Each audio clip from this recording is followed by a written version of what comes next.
Pero si andamos en luz, como Él está en luz, tenemos comunión los unos con los otros. Y la sangre de Jesucristo, su Hijo, nos limpia ¿de cuántos pecados? De todo pecado. Pero hay que andar ¿en qué? En luz. Tome asiento. Cuando el pecado entró en el mundo, lo primero que el hombre hizo fue esconderse de la presencia de Dios. Échele mano a esta palabra en esta hora. Y uno de los problemas que tiene el hombre es que tiene el miedo a ser descubierto. En el culto de las 8 el pastor estuvo hablando de decida por el mejor camino. Y el mejor camino es andar en el temor de Dios. Y el mejor camino es andar en dependencia absoluta del Señor. Pero en ese camino hay que soltar todo lo que es el pecado conocido y el pecado desconocido. El pecado conocido es lo que tú te das cuenta que está ocurriendo en tu vida. Y el desconocido es el que tú no te das cuenta, pero está ahí. Como decía Richie, y uno de esos pecados es la ira. Gente que tiene mucha ira por dentro, pero aparentemente no se ve. Estuve hablando de un hombre líder que un día fue al banco, estaba con su maletín y cuando salió del banco, que llegó a su casa, alguien lo siguió y le agarró el maletín con todo el dinero. ¿Qué usted haría? Él,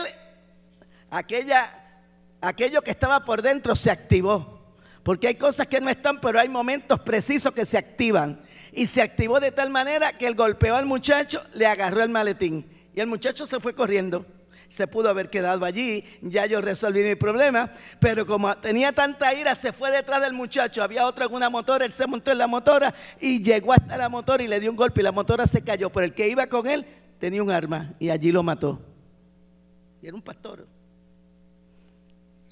Hay gente que tienen por dentro pecado desconocido, que no se dan cuenta que lo tienen, pero está ahí. Por eso la Biblia dice: examíname, oh Dios, y ve si en mí hay camino de perversidad y guíame en el camino eterno. La Biblia dice: ¿a dónde me iré de tu presencia? Cuando nosotros a causa del pecado nos alejamos de la presencia del Señor, el salmista en el Salmo 139 dice: ¿a dónde me iré de tu presencia? ¿A dónde voy a huir de tu espíritu? Si me fuera a lo más alto, tú estás, pero si en lo profundo hiciera mi morada, todavía allí tú estás. Gente que cometen errores, gente que aún cometen pecado y se aíslan de Dios en vez de correr a Dios. Dios nos creó para caminar con Él y hablar con Él. La obediencia es escuchar a Dios y hacer lo que Dios dice que nosotros hagamos. Ningún pecado es liviano. Todo pecado quebranta el corazón de Dios. Por eso la cruz del Calvario es la demostración de amor más grande que el mundo ha podido ver. Que podamos hoy nosotros comprender todo el significado del Calvario. El amor del Señor venció. Dice que allí en el Calvario el enemigo reunió todas las fuerzas del infierno. El cuerpo del Señor estaba en carne viva y la sangre corriendo. Le pusieron una corona de espinas, le vistieron de escarlata, se burlaron de él. Isaías dice: angustiado él y afligido, no abrió su boca. Como cordero fue llevado al matadero, y como oveja delante de sus trasquiladores, enmudeció y no abrió su boca. No solo herido por nuestros pecados y por nuestras rebeliones, sino que experimentó el quebranto. Tuvo que pasar por esa experiencia tan difícil. La Biblia dice: por fin pasó por la vía dolorosa. Su condición era débil, estaba cargando aquella cruz hacia el Calvario. De momento en el camino Él se cayó. El amor hacia ti y hacia mí le hacía levantarse. ¿Cuántas veces cayó en el camino? Uno no lo sabe. Pero Él experimentó todo quebranto, toda herida, todo dolor. Por eso hoy tú y yo podemos estar aquí dándole gloria a Dios y dándole gracias a Dios por lo que Dios hizo por nosotros, porque nos envió a Jesús para perdonarnos, para salvarnos, para liberarnos del cautiverio del pecado. Y por unos minutos le quiero hablar de las 7 veces que Jesús derramó su sangre. Primero en Getsemaní, allí en el monte de los olivos. El olivo es símbolo de paz. Pero allí se está acrisolando la más terrible agonía, en el huerto de la paz. Es que paz no es ausencia de huerto ni de espinas. Tengo paz porque Cristo pasó por el Calvario. La paz es ausencia de confusión, pero una preciosa relación con el Señor. Gente que piensan que tienen la paz del Señor, ellos dicen y piensan que tener paz, que no van a tener problemas. Mire, mientras más el Señor esté en nuestra vida, más situaciones vamos a tener, más problemas vamos a tener. El Señor dijo: en el mundo vas a tener aflicción, pero confiad, yo he vencido al mundo. La paz es tener al Señor en el corazón y no estar en confusión, sino estar en una perfecta relación con el Señor. Allí en Getsemaní el Señor dijo: pasa de mí esta copa, pero no se haga como yo quiero, sino como tú quieras.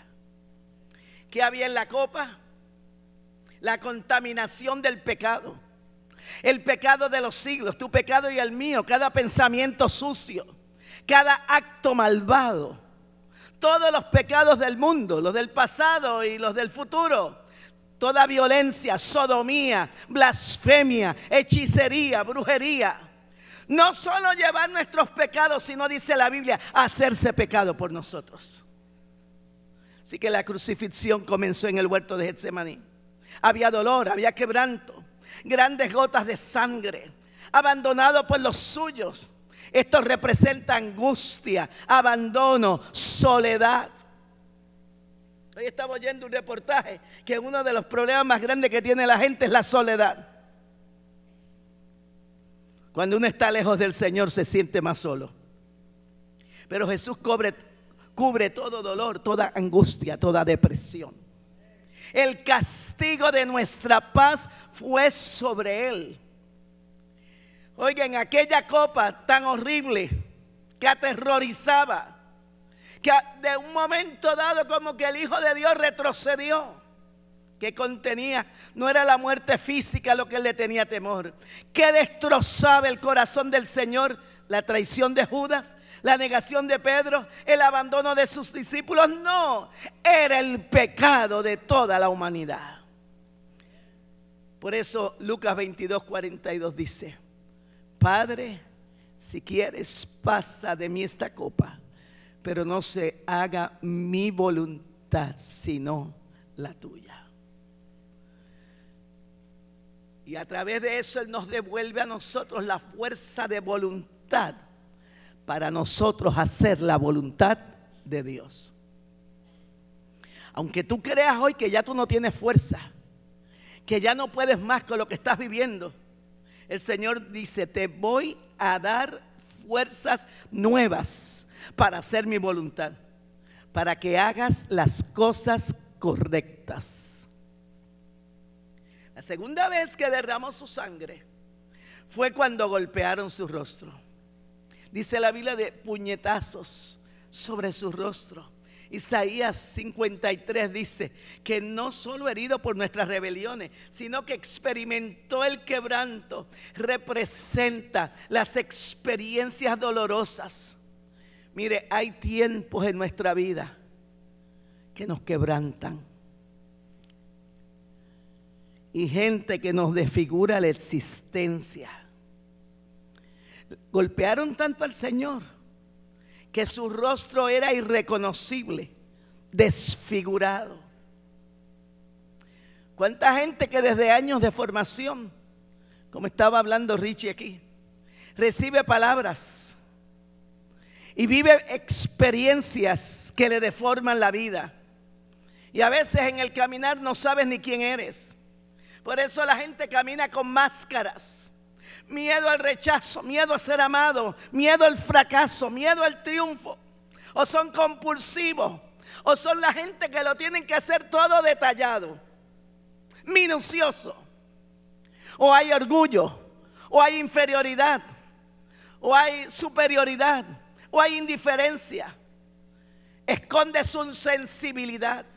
O hay hipocresía, que es la máscara que esconde el miedo a la verdad. Señores, solo la verdad nos hará libres. Esto habla de sanar nuestras heridas internas. Esa actitud defensiva que tenemos, muchas veces demostrando lo que no somos. O ese proceso de autocompasión, de ser susceptibles. O los pesimistas que todo el tiempo están viendo el lado oscuro. Son los depresivos, los controladores. Tienen temor al fracaso, tienen temor al éxito. O son altivos o fríos. Una vez un hombre nos dijo, en consejería, gente, tenían 43 años de casado. Y le dijimos, pero ¿por qué tú no la puedes abrazar? ¿Por qué tú no puedes acercarte a ella? ¿Por qué eres tan seco? ¿Usted sabe lo que él dijo? Es que hace 43 años yo le dije en el altar que yo la amaba. ¿Por qué se lo tengo que decir?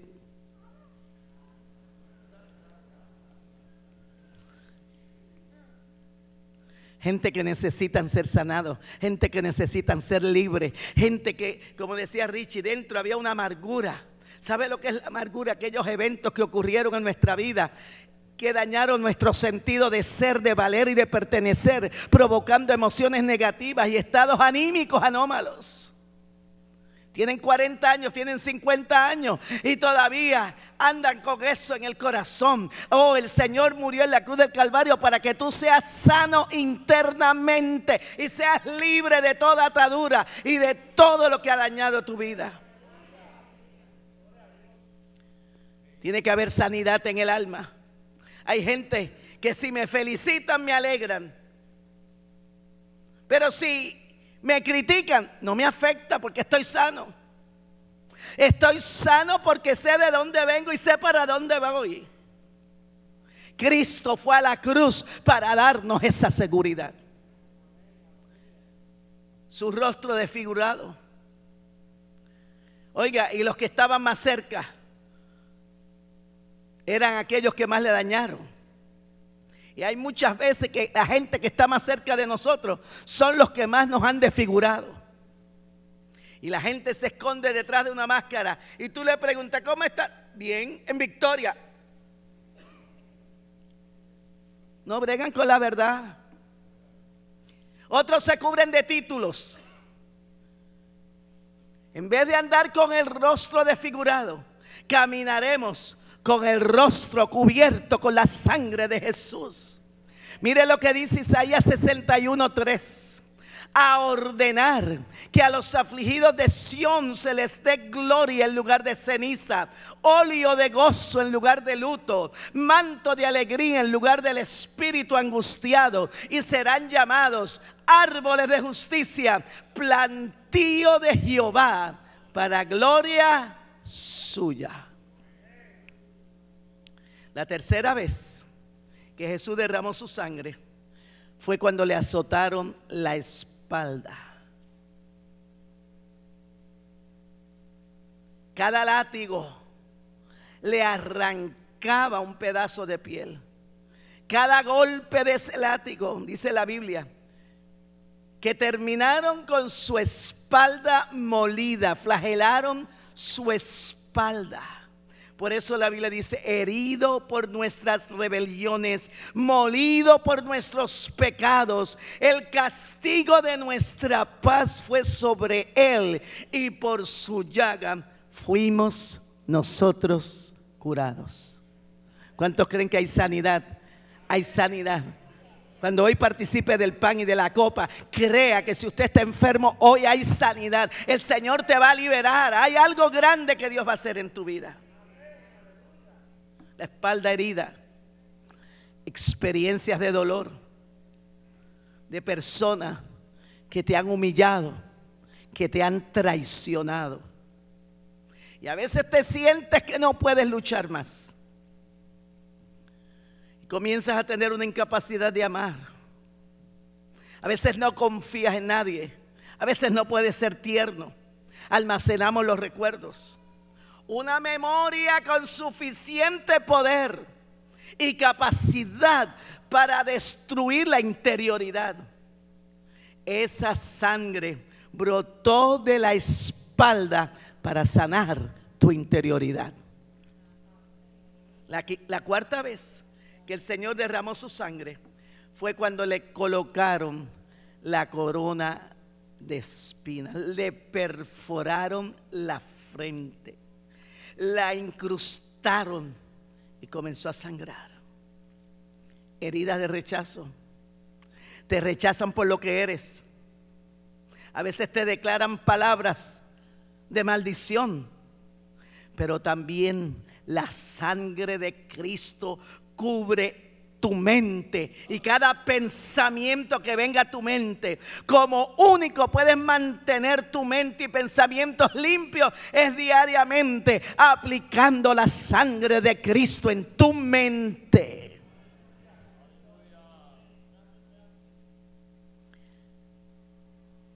Óigame, la sangre de Jesús o la frente del Señor sangraba para devolverte también la abundancia que había antes del pecado. Adán pecó y por eso perdió la abundancia que Dios tenía. Pero el Señor nos redime de aún esa maldición. Por eso a lo que a otros le puede costar 20 años, Dios lo va a hacer en poco tiempo contigo. Lo que emprendas vas a tener la bendición de Dios. Y mi tierra será sanada. Hemos estado diciéndole por semanas, cada día, ore por Puerto Rico, ore por Estados Unidos, ore por un avivamiento en Puerto Rico, ore por un avivamiento en Estados Unidos. Somos nosotros los que nos tenemos que poner en las manos del Señor para que el Señor sane nuestra tierra.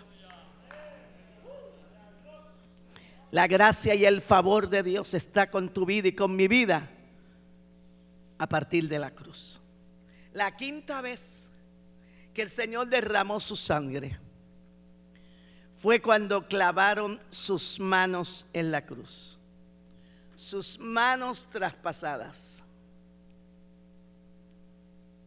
Oiga, esas manos que tienen que producir amor, esas manos que te tenían que proteger, esas manos te golpearon, te dejaron vulnerable. Ahora vives con temor, con miedos, con inseguridades. Los que controlan son inseguros, gente con manos heridas. El inseguro lo demuestra por la violencia y la agresividad. La persona segura no es violenta. El inseguro es dictador. Siempre anda buscando gente débil porque se siente amenazado. A veces un marido demasiado machista y una mujer demasiado reina como la abeja que pica. Son personas inseguras. El inseguro se cubre con normas, con reglas. Son férreos, son militares, estrictos. El que no tiene amor para dar tiene que funcionar con reglas. Pero el hombre y la mujer maduros, sanos, dan perdón y reciben perdón, admiten sus errores, escuchan sugerencias. A la medida que me sano, puedo amar a los que me rodean. ¿Sabe que Dios puso también autoridad en las manos de Adán y Eva? Ellos perdieron la autoridad por el pecado, Pero cuando de las manos del Señor brotó la sangre, tomó nuevamente la autoridad para nosotros. Por eso la Biblia dice en Marcos 16:18: tomarán en las manos serpiente, y si bebieren cosa mortífera no les hará daño, y sobre los enfermos pondrán sus manos y sanarán.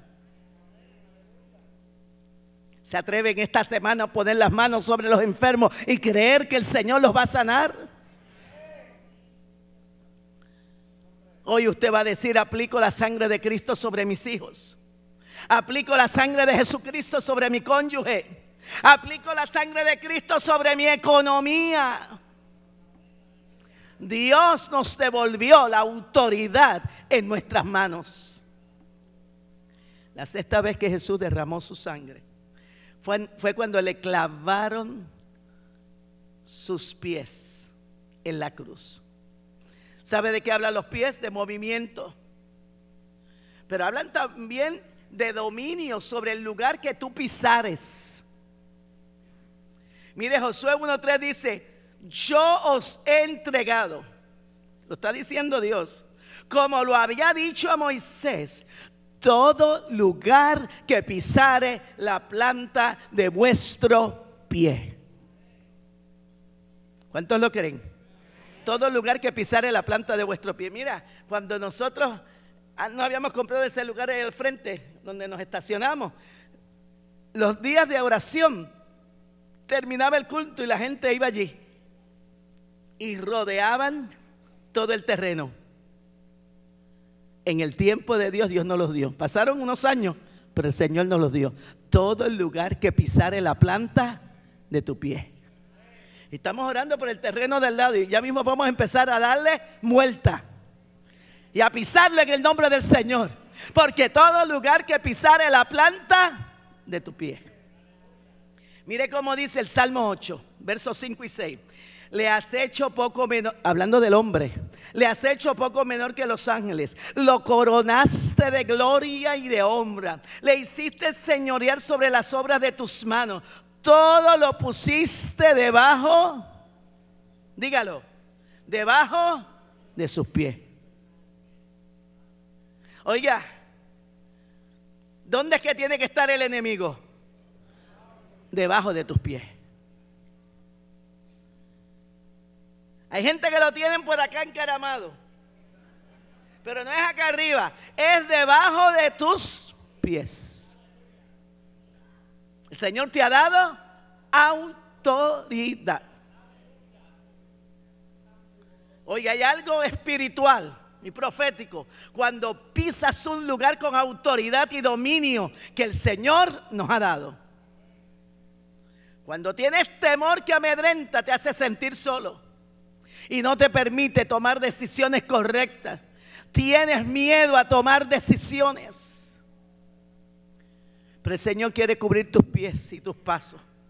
Cada paso bajo la sangre de Jesús. La Biblia dice: bienaventurado el varón que no, y cuando dice varón es la mujer, porque Dios no está hablando de género. El varón que no anduvo en consejo de malos, ni estuvo en camino de pecadores, ni en silla de escarnecedores sino que en la ley de Jehová está su delicia, y en su ley medita de día y de noche, y será como el árbol plantado junto a las corrientes de agua, que da su fruto a su tiempo, y su hoja no cae, y todo lo que hace prosperará.